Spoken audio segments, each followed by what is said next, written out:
Okay. I see people logging in. Hello, everyone. The webinar is going to start in a little less than a minute, just waiting for everybody to log in, so please sit tight.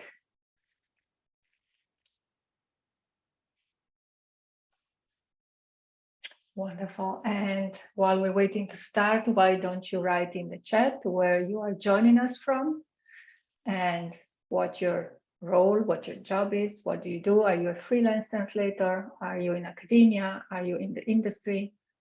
Maybe a vendor manager, maybe a trainer, a recruiter.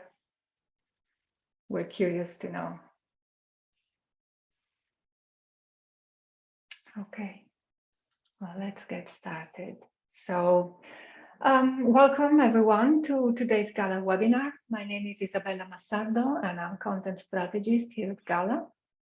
And today's webinar is about debating the talent gap, a potential collaboration between the academia and the industry. You see our moderator, Annelise Finegan from NYU. She's ready to start, and the panelists, she'll introduce them in a minute. As always, we have a Q&A at the end of today's discussion. Feel free to use the Q&A box or the chat box, whatever you prefer, to submit any questions that you might have. And I would invite you to do so throughout the discussion. The webinar will be recorded. I'll send you a follow-up email with the link to the recording as soon as it is published. And if you have any technical issue, you can send me an email in the chat and I'll help you troubleshoot. Annelise, I'm going to leave the floor to you, and I'll see you in a little while. Thank you for your introduction. So is there a talent gap in globalization and localization? Are today's students and graduates prepared for the profession? These are some of the questions that have brought together this stellar panel of experts from academia and industry. I was actually just looking at the bios and realized that collectively there is over a century of globalization and localization experience in this Zoom room. So I want to thank our hosts at GALA, especially content strategist Isabella Massardo and my colleagues on the Member Programs Committee who sparked the idea for our webinar today. Let me introduce our panelists. First, Tom Alwood teaches courses in technology and project management in NYU's MS in Translation and Interpreting program. He has 25 years experience working in LSPs and corporate translation departments in project and technology management, as well as a consultant. Evelyne Chauveheid, resource manager at Stoquart, holds a master's degree in translation and has more than 25 years experience in the translation and localization field in various operations and resource management roles.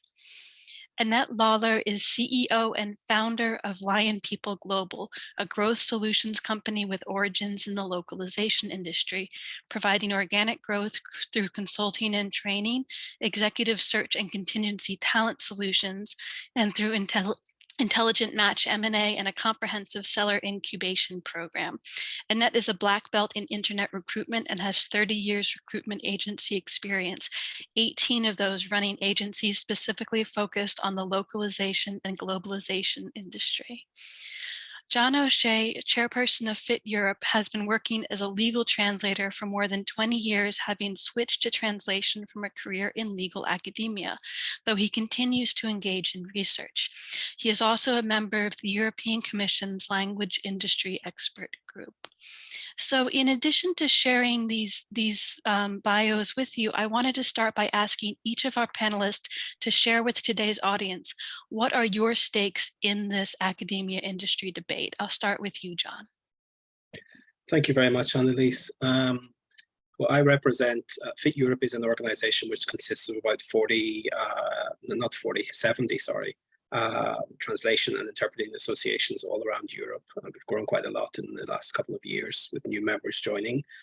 And we hear from a lot of the individual members of those associations about these sort of issues about talent crunch, not enough people studying translation at universities, so on and so forth.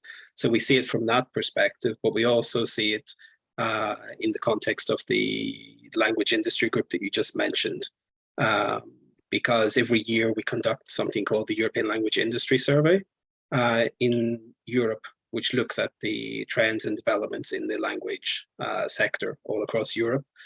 And what we've seen in the last couple of years, especially among the people answering the student section of the survey, because it's divided up into different segments. So freelance translators have certain questions directed at them, LSPs have questions directed at them, and there's a section for students. And we see from the responses of that and from the universities and the academics that take part as well, there's a drop in the number of people actually studying translation. And we also see from the European Masters in Translation Network that there's a decline in the number of students registering for translation and interpreting studies all across Europe for various reasons. And so this has become a matter of quite serious concern for the universities, as you can imagine, in Europe, and also for the European Commission and for the translation agencies for the future of the profession. So this is my answer to your question. Okay, fantastic. Thank you for sharing that. And Annette, what are your stakes in this debate? I guess I'm coming at this from a little bit of a different angle. It's not necessarily the filter in of academia into the industry, but because we don't really recruit for translator positions per se, unless they're in-house translation positions. What we do is we recruit for professional positions within language service providers of all sizes, tech companies in the space, and also the localization and globalization departments of end clients primarily. And honestly, whenever you asked me to do this first, Annelise, there was a bit of fatigue on my end, if I'm honest, because I've been debating the talent debate for 10 years and I don't think anything has changed really. So yeah, I guess we have to look at this a little bit differently. I mean, the reason nothing has changed, in my view, within industry anyway, is, our industry, that is localization and globalization, is way behind in terms of where the talent acquisition war is really on in other industries. Our industry as a whole, I don't think does a very good job at promoting itself. There are really robust and amazing careers within the localization industry, but it's not obvious to the people that are in it. So there isn't a clear path. So it's actually, listening to John say that less people are studying translation and so on is really worrying, because we have a drain at the senior end, because our talent is very sophisticated now and been pulled out by other industries. And now if there's a drain coming in the other side as well, I mean, that's certainly worrying. So I mean, our TA practices, full stop, they're a bit archaic. I guess it's almost like the age-old argument that localization and globalization professionals within an end client have been debating forever. They need a seat at the C table. So it's exactly the same for talent acquisition. It needs a seat at the C table in order to solve the problem. We're always on the back foot, and we're never thinking about strategies of how to improve it as part of a growth strategy. So I think that's the first thing that we need to do. So my stake in this really is to highlight that there's a war on talent everywhere else. And unless we pull up our socks and really look at sharpening our TA abilities within this industry, we're always going to be behind. I'm really enjoying the honesty that's already coming out in this conversation, Annette. Evelyne, how about you? What are your stakes in this debate?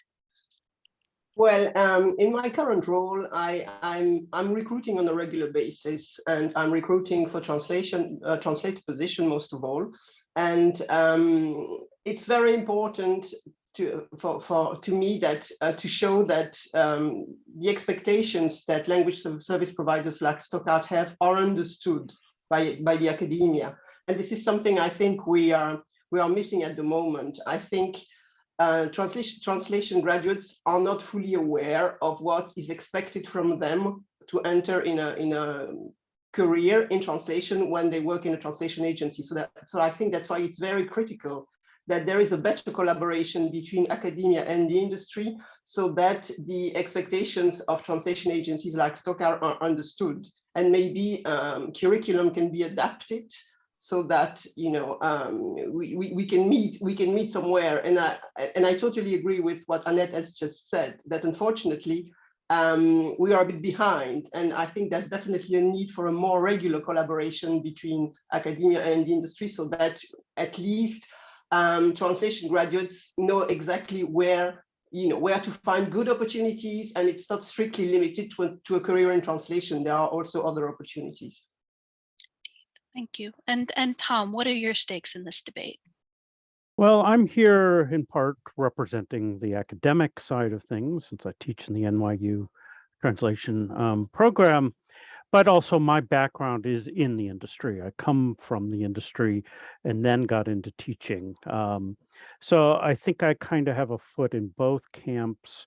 And one of my goals in the academic area is to try to reconcile the approach of both industry and academia and try to make more of a linkage between the two, because traditionally academic translation programs were off doing their own thing that was often more involved in translation theory and literary translation, and not really reflecting the needs of the modern translation industry. And I'm hoping in some small way, I'm trying to contribute to realigning the expectations of academic programs to actually help serve the translation industry in providing translators and other language industry professionals with some training and background to go into the industry with background knowledge. I think, like most people in the translation industry, I fell into it more or less by accident. And it wasn't really something I had planned on as a career. I started working in it, decided I liked it, and stuck with it. And I think a lot of people in this industry are like that. It wasn't a career plan, but they wound up in it because they may have loved languages or had some background in languages. And I think it's time for this industry to mature and actually have real training and credentialing that can actually mean something both for industry and academia. Absolutely. So I'd like to turn next to Annette and Evelyne and ask about this talent gap in globalization and localization. What specific skills and knowledge are not being provided by educational programs in your experience? Sorry, go ahead, Evelyne. Sorry. I have to say that in terms of skills, I would probably say that there is still too little focus on machine translation post-editing. Some people are aware of it, but I think in terms of actual training, it's still quite limited, and it tends to vary from one university to the other. And it seems that in some universities, people are still reluctant to go, into a real training program. It's mentioned, but I think it still doesn't have enough focus. I also think that sometimes the translation, let's say, specializations are not varied enough. And this is the feedback that I also have from some of my employees, that they've been trained at, let's say, general translation, but some of the more technical areas are not really emphasized. But where I think the biggest gap is, it's not really on the skills, but on the knowledge or the lack of awareness of what you could, as I was mentioning before, of what you can do with a degree in translation. It's not only being a translator, and there are different careers that you can have, different roles that you can hold, even in a translation agency. You can work as a translator, you can work as a project manager, language coordinator, vendor manager. And I feel that some people still are not aware of the different roles that are available in the translation industry. And they're not aware of the other opportunities even outside of the translation industry. And there's still this idea that the ideal role for a translator is to work for an international organization like the EU, NATO, or UN. And I think this is where the industry has to step in, and we have to be more active in actually presenting what all the opportunities are for translation graduates. And this has to be done quite early, I think, in the curriculum, because I feel that some people might be discouraged if they feel that they don't want to end up as translators. if they're not aware that there are other opportunities for them, they might turn out, well, they might give up basically, or they might turn to different careers. And Annette. Yeah, so again, I'm going to talk from the perspective of industry rather than the perspective of university. But look, if I look internally here historically over the last however many years that we've been doing this, it's always the same roles that we're looking for. I mean, it's always sales top of the list. I mean, that's just the nature of it. And specialized sales in different areas. So maybe verticalized experience in the regulated industry, for instance, whether it's life science or legal, or project management at all different levels, project coordination, program directors, quality management, localization engineering. I mean, these are the positions that honestly we have time and time again over and over and over. And I think industry has a role to play in helping with that, because again, this is back to this idea of the TA practices being archaic. Because if we were to look at really, instead of saying, right, I need to bring on a salesperson, I need to bring them on yesterday, can you help me find that? We're always on the back foot. There's no planning gone into figuring out, okay, so over the course of this year, I need to do this, this, and this. And what's the opportunity cost of not hiring that person if they're not in the market? Because, you know, we keep going around in the circle looking for the same folks within the same talent pool. And we're not bringing in new people. So, you know, looking outside the box and saying, right, well, if I need somebody with verticalized experience, bring somebody in that has all the contacts within life science, understands the industry, understands the regulations, and teach them the look. It's always, I mean, it's getting better, but it's always people are hesitant to do that. The other side of it is, you know, having some sort of a robust internship program. So understanding, you know, what are the roles that I need to bring in, and, you know, can I build an internship program in conjunction with universities, and even looking at agencies to feed that, because, you know, I'd be more than happy, and I know other people in the industry, other agencies in the industry, to facilitate that without a cost, essentially, if it helped bringing more people into the market.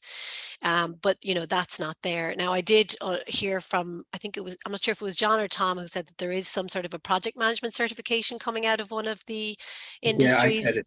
Yeah. So that's great news, because that's the other thing. I mean, some sort of a project management certification that is for the industry, because the title project manager in one company means one thing, and it could mean sales in another. You know, so there isn't any across the board standardization of titles. So if there's a project management certification, at least, you know, we can say, right, go do this certification, and, you know, then you can begin your career path that way. So that would be my 2 cents on it. Absolutely. And Tom, from the academy perspective, do you think there's enough awareness of the talent gap? And what do you see a program like the one that we both teach in at NYU doing right? And what more should we be doing? Well, I think there is a belated realization that there's a difference between the academy and the industry.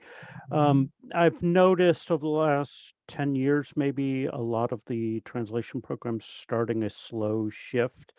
And that really involves adding courses that are beyond the traditional courses in translation theory or in certain areas of translation, such as legal or medical. I think for the academic programs, there is a growing realization, as Evelyne was mentioning, that there's this wide range of occupations in the language industry. And traditional programs were really focused on really training a translator or an interpreter, which of course is the base of this entire industry, and is of course a very important role. But there are also other roles within the industry that having a knowledge of linguistics and language and having that background also makes you eligible to go into, that can sometimes be interesting, especially if you have a love of languages, but maybe are tired of translating or just want to do something different. You know, quality assurance roles, project management, even eventually going into sales if that fits your personality. So there are a wide range of jobs within the translation industry, which I think the academic programs need to realize exist out there and help to train people in, or at least expose people to. And I think that's one of the things we're doing at NYU is we're adding courses to help expose students to a wider range. I personally teach courses in translation technologies, which is a relatively new thing in academic programs, actually focus on using CAT tools as a practical tool to actually get translations done. That didn't traditionally fit into the notions of translation theory that were being taught, or and it isn't even still yet fully integrated into the various vertical translation subject matter courses.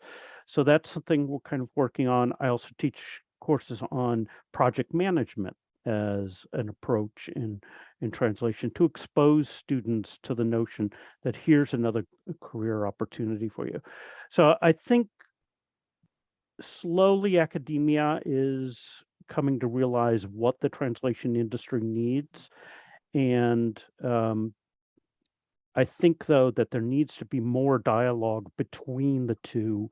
I don't think industry is always recognizing academia as a potentially useful partner in this to actually credential people or help train them, and to really recognize degrees as being something that means something within the translation industry. That still, this sort of dialogue between the two still needs to evolve more, and I'm hoping in the next few years that that improves. Yes, and I'm hoping our conversation today can be part of that too. John, I'd like to ask you about FIT's recent position paper, which I want to recommend to everyone in our audience today, on educating the next generation of translators. One of its positions was that collaboration between academia and the industry is strongly encouraged. But what would that collaboration look like to you? Well, in large part, it's what Annette was saying already about internship programs there all around Europe, especially if universities which are part of the EMT, European Masters in Translation Network, actively seek out internships and get the students who are on those programs to actually go and work for a couple of months in the translation agency, so they can see what it's like as a profession or a career, and then decide what sort of role they want to follow. Other things that we see that are happening quite a lot inside the European space are lots of like joint initiatives between universities and associations, perhaps getting the professional members of an association like to come along and teach on academic programs, like to come in maybe towards the end of the course and like give like some master classes or workshops on how you actually like set up as a translator or run a translation business on a day-to-day basis, or how you go about invoicing. So giving like lots of practical tips which wouldn't normally fit inside a standard academic program.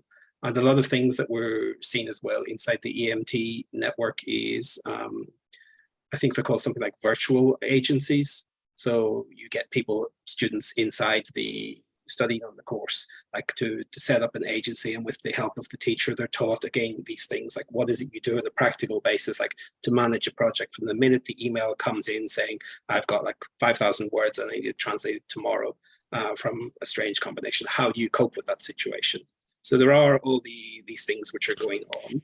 And not next week, the week after, the EMT board is meeting in Prague, and a couple of people who are on the Lind group with me, we're going to attend that meeting to try and deepen this debate about how can the different aspects or the different sides of the language industry work together to try and resolve these talent crunch issues. And I think a big part of the problem is at what age do we attract people to enter the profession? Is it too late when you start telling them about translation when they're already 16 and 17 and thinking about studying for a degree? Or do you need to get them earlier? And I think a big part of the problem is also that we don't have an idea in our minds of what a translator does or what a language professional does. Like if you say someone the word doctor, they have a mental picture of a doctor and they can aspire to become a doctor. But if you tell someone the word translator or the word interpreter or the word project manager, even possibly, they have no idea what it is. So maybe we need to be getting people earlier, further down, like at a younger age, and creating some sort of like role models for them, some sort of inspiration, so they can say, when I grow up, I want to be a translator, as a way of like reducing the talent crunch that's obviously existing in the market. And also then when they're actually studying, that they know that there are all these other careers out there that everyone is interested in, and they can think about what they want to do. That's really fascinating. I'd like to open that question to the rest of our panel. What would academia and industry collaboration ideally look like to you? Well, I'm going to talk about the internships because, this has been mentioned before. So in Belgium, actually, internships are part of the curriculum, so they are compulsory. So every student in translation has to do an internship in the second year of master. So in Stoquart, we normally accommodate 4 to 5 interns in translation and project management. And we really give them the work of a translator or a project manager. So after their internship, they know exactly what they can expect from working in a translation agency.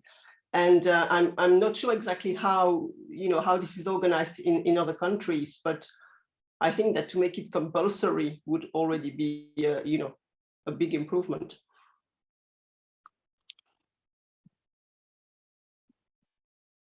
Annette or Tom? I would just add, as John was mentioning earlier, in project management certification and other professional credentialing, if academia can actually make a credential and have industry recognize that as having value, I'm sure it would help people like Evelyne, who is recruiting talent, and even Annette. If we have a set of credentials that everyone recognizes as having value to both industry and academia, that would go a long way towards really proving the worth of both academia and industry to each other. Yeah, and I think in general, just, coming together to promote the industry, not just the industry, but the people that have been successful in it. I mean, we did this a while ago with LT Talks, which was literally just interviews with people that had been successful in the industry. And like, I'm not sure if it was Tom or John that said that there's, so many people come from the industry because they discover it. It's not because they studied it, but they got a job, they were interested in language, and they ended up, being CEO of a company, or, heading up, being localization director for a large multinational, or whatever it is. So there are those stories out there, but it's hard to promote them as one company. We also made a video that was about the localization industry, and the fact that we had snapshots from all the different conferences that were all over the world, with people being interviewed, to show that it's global, to show that it's attractive, to show that it's multilingual, to show that it's accepting, all of these things. So I think that's what we need to do. And the other part of it is, there's been a huge shift over the last while because of COVID. And so now, we have the Great Resignation to deal with. We have the fact that people have a very low BS monitor, so they want something in particular. We've got 5 generations of the workforce that we're working right now. And Gen Z, which is 24 to 25, they want transparency, they want honesty, they want diversity and inclusion. They want something that has meaning. And our industry is one of the industries that has all of those things by its essence, just because it's global. So why not tell the world? That's what I think. That's wonderful. And I think that coincides really well with what John was saying about having that image of what a language professional is that can be used as a model. I'd be interested in hearing from the rest of the panel about, in the Fit Position paper, there's a provocation on this very topic that, and I'll quote from it, it says, "The actual existence of a future generation of translators is contingent on the status of the profession being sufficiently attractive to appeal to newcomers." So what can we do to make the industry more attractive?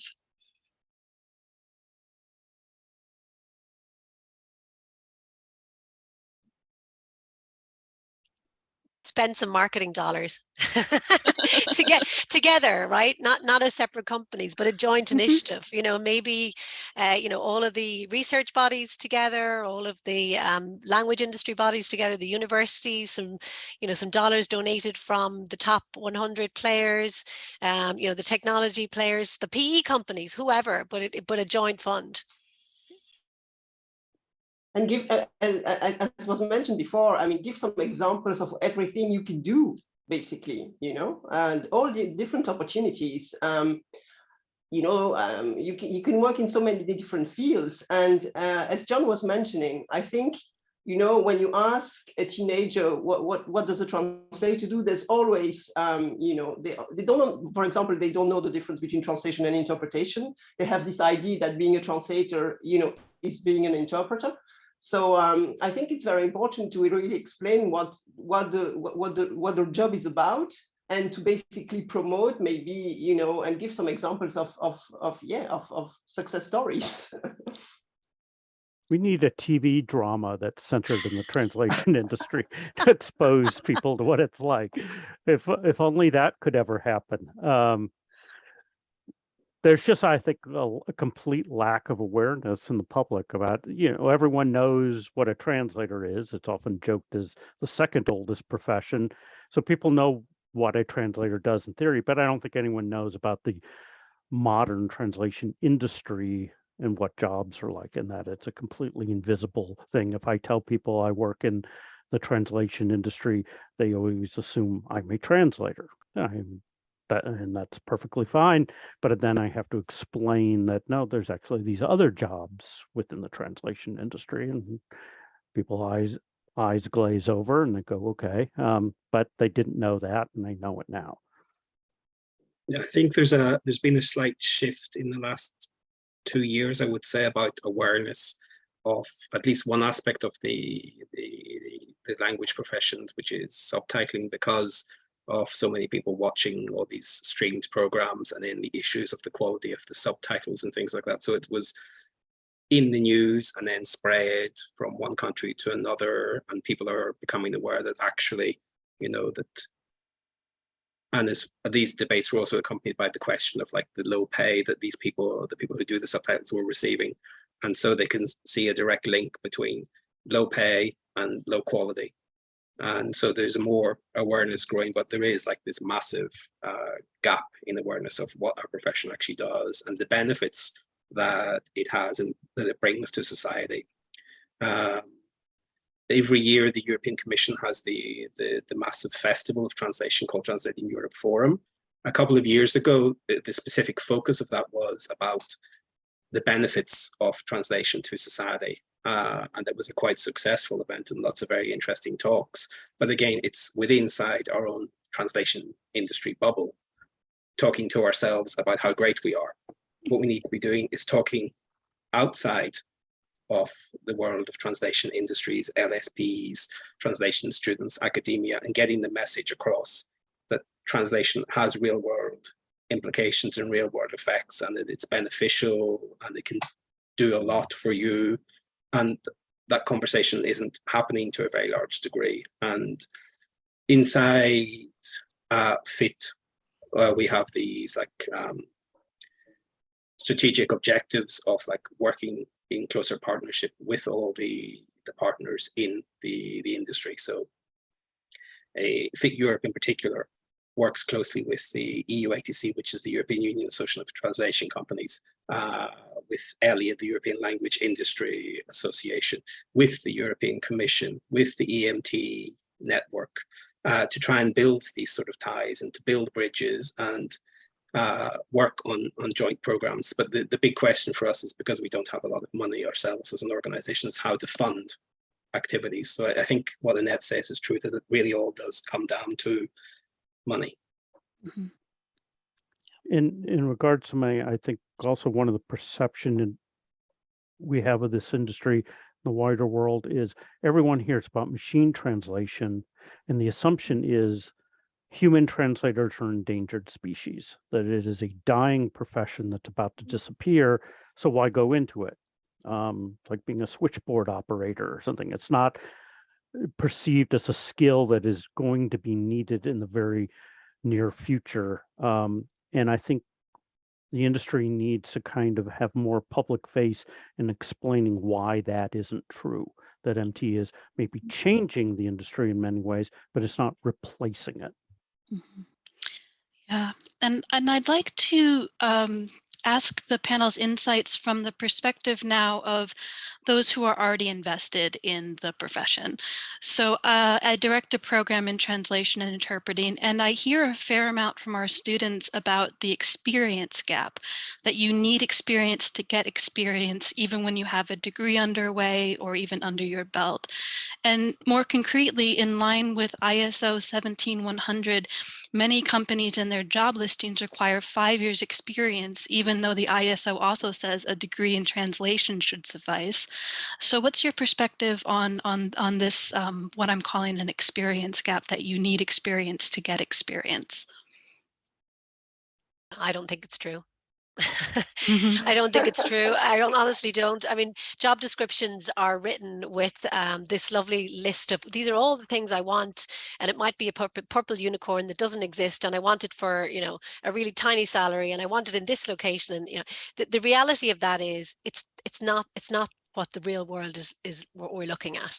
You know, if somebody is persistent enough, not persistent, they don't even have to, if they just go out and apply for these roles, probably not through agency, because honestly, you know, companies aren't going to go and pay agencies like ourselves a fee to bring on somebody that doesn't have any experience. They want people with experience. But if somebody is interested in the industry and they want, you know, a career in it, then they need to do their research and figure out what the roles are. As I think somebody put up there, I did record a session that lists all of the career paths that somebody can take from translation into the localization industry, and where they can go depending on their personality. So understanding first, what is their personality like? What are they interested in? Do they want a client-facing role? You know, do they have good analytical skills? So what are my base core skills? And then what are the jobs in the industry? And then what companies am I interested in? And then just apply. And, you know, they will be hired for sure. I mean, you know, the people are getting hired at a university, so I wouldn't be worried about that. That should be the message. There are roles there, but you do have to do your work and understand who you are and what the roles are. At Stoquart, we have a history of hiring graduates. You know, we've even hired, you know, people who did internship in-house. So most of our in-house team are basically people who were hired as they just left university and who were trained. So, you know, there are still possibilities out there for people who just have finished their degrees and don't have any experience apart from a 1 month or 2 month internship. And it's also the case that quite a lot of translation associations around Europe, they require volunteers in order to be able to operate, and they can provide certificates to the people who do the volunteer work. So they might like organize an event, so they would get a certificate saying that they have event management or event organization skills, or that they run sort of project inside the association. So they can get a certificate about project management, which can help them towards employment. So this does happen. It's quite frequent, I would say, with European translation and interpreting associations. And I think this also comes down to this fundamental question of having academic programs align with the needs of industry, because if they are more aligned with industry and provide the kind of training that industry needs, I think industry vendor managers are going to recognize that having a degree from such a program or having a certification issued by some organization has value, is equivalent to experience, and really formalize that kind of evaluation of credentials, which I think in the past has always been, you know, a translation degree was nice to have, but wasn't a requirement in hiring. But if we could elevate that as having real worth to industry, I think that would catch the eye of vendor manager or hiring managers to really employ some of these people as a preferential role with that degree. I'd like at this point to encourage our audience to enter any questions they have in the Q&A, and also our hosts at GALA have shared that if you'd like to, you could actually come on mic and share your question with our panelists here. I'm going to turn to a question in the Q&A that comes from Winnie, who many of you will know. And she asks, how much do you think compensation is a driver for the drop in enrollment in translation programs? There seems to be a compensation stagnation for translators. Rates are coming down in spite of inflation. Thanks to the growth of the localization industry, young language enthusiasts now have a new career direction in localization, which has more of a career path and compensation growth. So would anyone like to speak to compensation being a driver for the drop in enrollment in translation programs? I can't talk about translators' compensation because I don't know, but I mean, like the person said, you know, salaries within the localization industry, they're getting better because they have to, right? Because competition will drive up salaries. Again, it's not the main motivation of people. As I said, there's a very low BS monitor, and people care about the organization that they work in, and they care about the CEO, they care about, you know, the ethics, they care about the ethos, all of those different things. So again, I can't talk to translation, but just my 2 cents on the profession.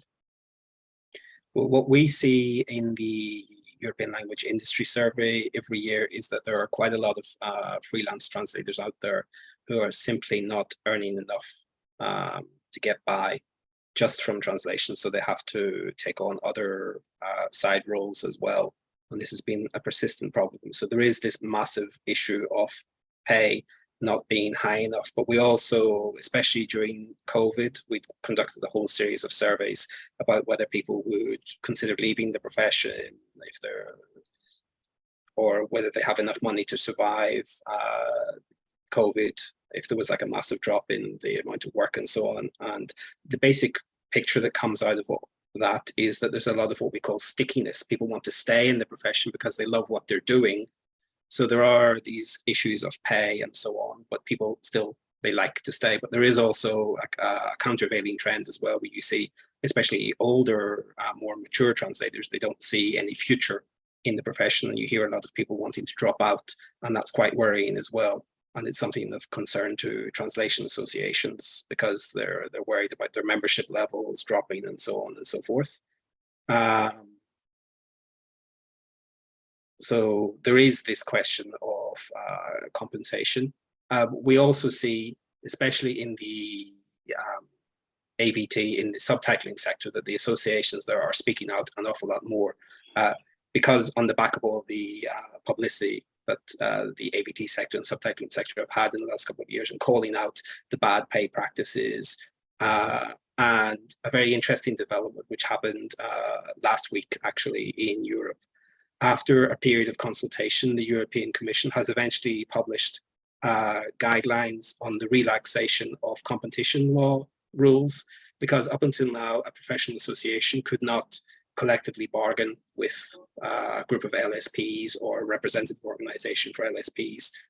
They couldn't agree prices for translation services that would apply to all their members, because that would be a violation of European competition law.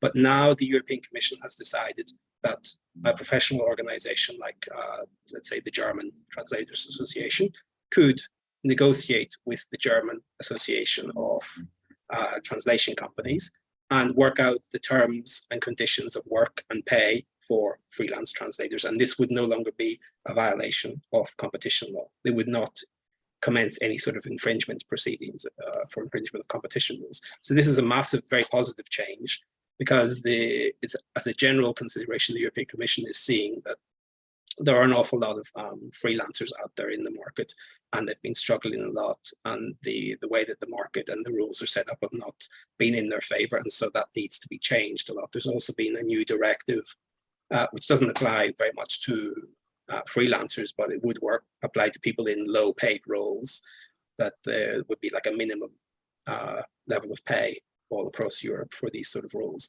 So there are legislative changes being made inside the European Union to improve the situation for people like this. So that's encouraging.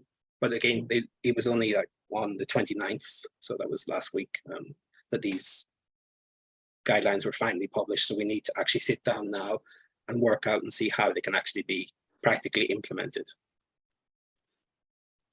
So we actually have a follow-on question from the audience. Is this an economic problem or a curriculum problem? Well, I think right now it's mostly curriculum or a industry problem, just because we have this weird situation is where never has translation been more in demand, but people less willing to pay for it. And part of that is the chimera of machine translation being able to solve everything in the popular imagination, which it isn't, but it is reflect curriculum in that I don't think enough students are realizing that they need to develop specialized skills, whether it's subject matter expertise in certain fields or techniques such as transcreation, or being able to use tools really efficiently to maximize their earning potential. You know, the age of the generalist quick translator who produced reasonable quality quickly is over. Machine translation replaces that sort of need in the market, and having more specialization of skills and abilities, I think, will help stabilize translator incomes. And certainly, as John was saying, the ability to do collective bargaining and other factors to help freelance people that are individuals may help to, you know, change the economics of this industry.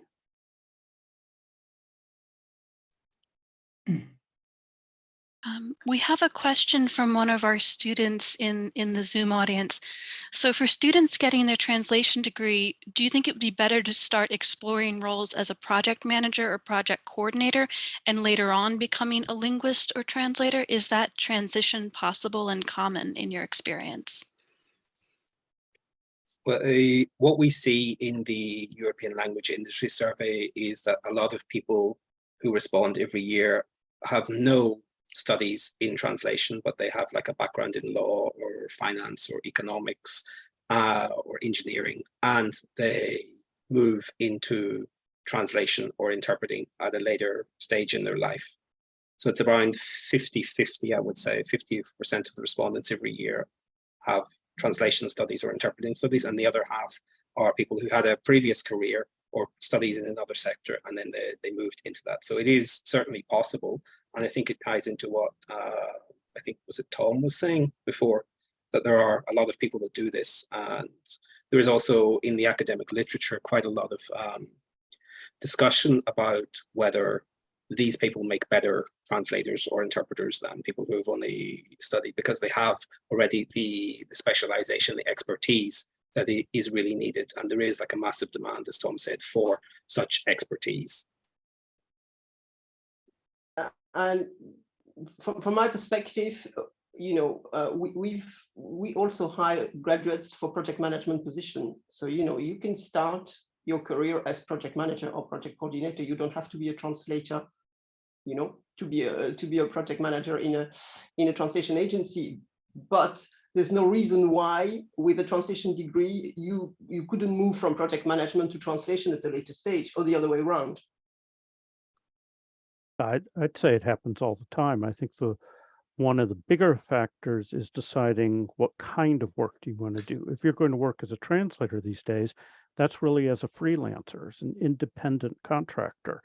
But if you really want full-time employment, it's going to be much easier to enter in as a project manager than a full-time staff translator. Those roles are really difficult to find nowadays, especially without much experience in the industry.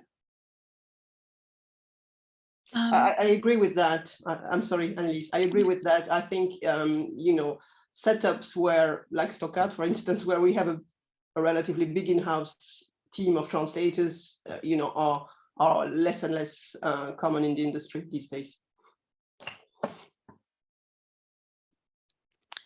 So another question from our audience, Roxana asks, is there a drop in enrollment in translation programs in the US as well, or is this happening mostly in Europe? I see a lot of interest in language professions in the US, both from people finishing their undergrad studies and trying to find a career path, and from people who are looking for a career change. It would be interesting for the panelists to compare the situation in the US to the one in Europe. And maybe, Tom, if you don't mind, I'll go to you here first, because we do keep having to ask you to double up on your classes for the NYU program. And yeah, it does seem like it kind of moves in waves sometimes. Like some years, a lot of people are enrolling in programs, and then some years it's a little less so. I think I have a little less feeling about the academic programs in Europe, although I get the impression they're generally, their enrollment is more regular than in the US. I just think because the European market has a more wider acceptance of translation as a profession, perhaps. People in Europe deal with multilingualism more commonly than Americans do. It's hard to say. I don't know if I've seen overall figures in enrollment across programs. There have been quite a few programs in recent years, though, that shut down, which may be some indication of at least universities' interests in having these kind of programs, whether or not that brings in money to the university or is considered worthwhile for them. And I'd like to get in one more audience question before we have to come to the close of our fantastic hour together in this debate. And this question is from an audience member who would love to hear from the panelists about the restrictions of NDAs on training in certain localization areas, such as video game localization. How do we consolidate this gap when there's a huge need for translators in the gaming industry, but on the other hand, training programs can't get access to authentic materials due to NDAs?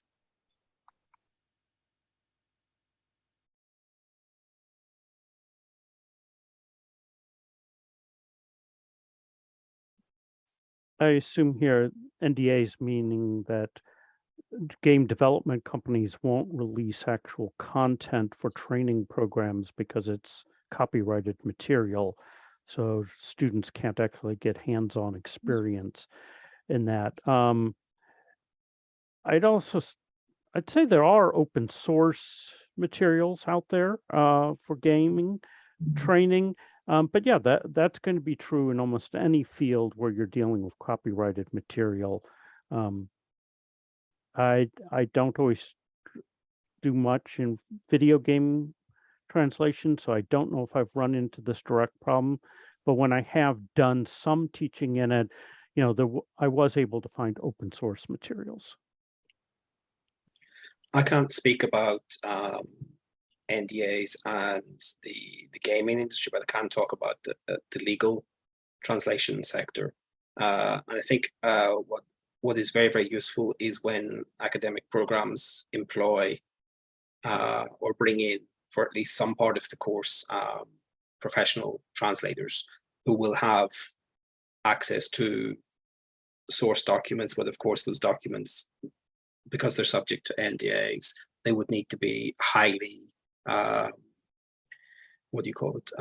stripped of all the personal data. Of course, in the European Union, we also have GDPR to protect the privacy. But also, if you depersonalize the documents and anonymize them, that can help an awful lot in actually providing, examples of the sort of documents that can and do arise in a day-to-day basis. But also, a lot of the legal documents that are translated might not actually need to have personal data in them at all. For example, if it's a contract, if you delete the introduction, the first few paragraphs, which gives the names of the contracting parties, and you delete the signatures on the last page, and then you change the name of the company, for example, GALA SA to AB SA, and then the other party is BA SA, then you've solved the problem. You've got an authentic document that has been translated.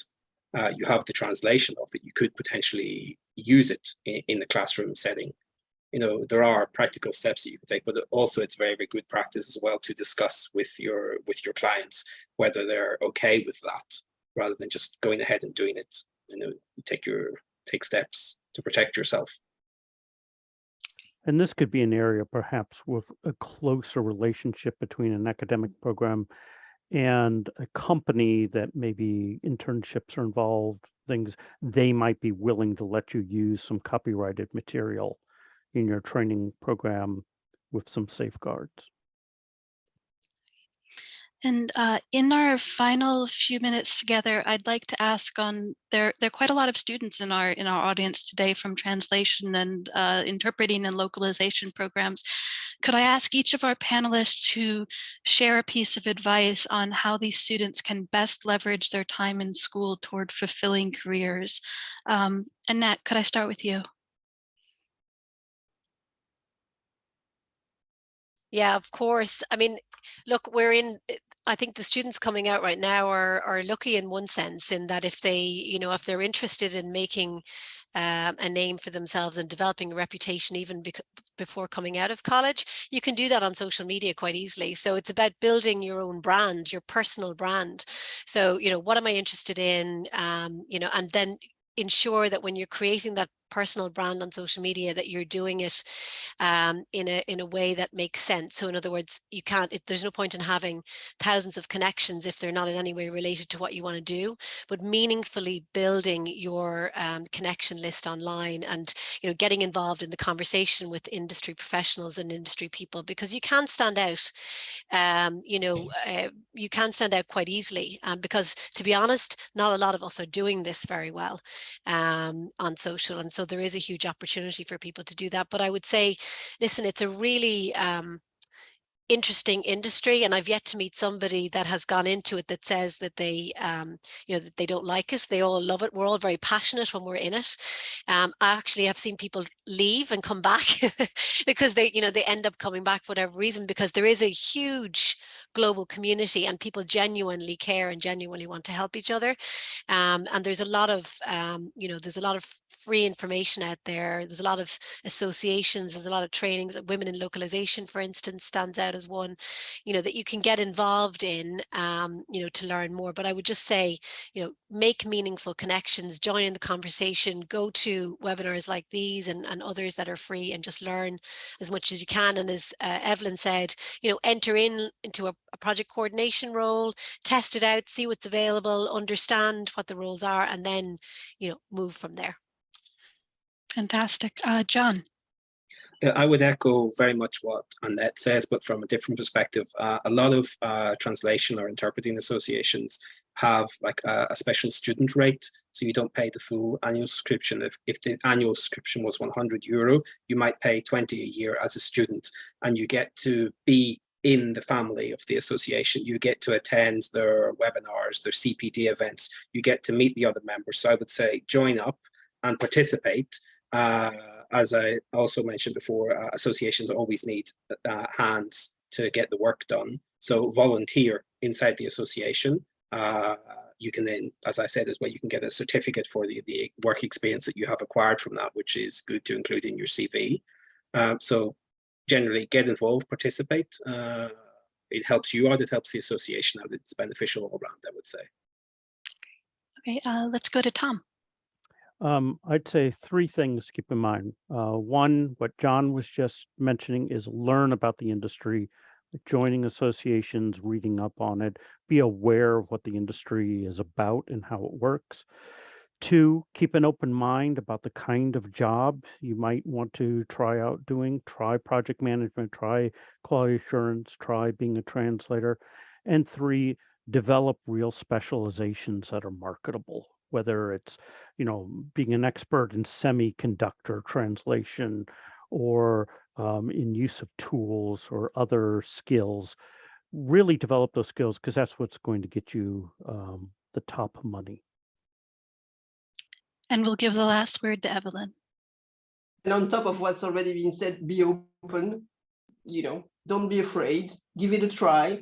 When I graduated, I didn't want to work into translation. So I ended up, working my first job in a translation in a translation agency was, I thought, for 2 months, and I was still there. I'm still there like nearly 20 years later, you know. So give it a try, and if you don't like it, that's not a problem, you know. And as Annette said, develop a network, be curious, because you always learn from translation. So and specialize in something you like. You know, if you're not interested in legal, don't do legal. You might be interested in, I don't know, medical translation, or, you know, tourism, because there's a big it's a big market for translation in tourism. So try something you like.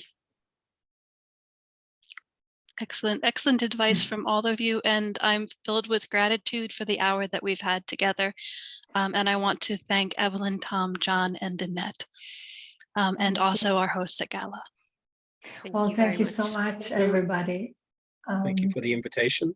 Yes, thank you. Thank you. It was a great panel discussion. Thank you so much, everybody. And just one thing, well, actually a couple of things.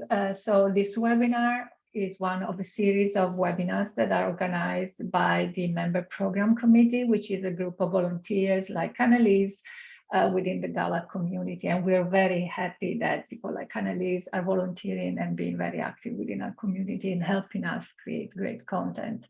Don't log off, please. When I close the webinar, you'll see a post-webinar survey. It takes 10 seconds, really, of your time to fill in and give us some feedback, because you're going to help us refine our webinar program. Next week, we're going to have a free webinar, as in free for members and non-members, on inclusive language at Electronic Arts, which promises also to be very interesting. So feel free to register if you want to. And don't forget, we have a call for proposals for GALA 2023 in Dublin. We have many tracks, and one of the tracks is about the changing professional roles in the industry, and another one is on vendor management. And I suggest you take a look. I'll include the link in my follow-up emails, and I encourage everyone to submit a proposal. So that's it for us. Thank you so much, everybody. Have a great evening or a great day, depending on where you are, and I hope to see you again at another GALA webinar. Bye. Bye. Bye. Bye-bye. Bye-bye.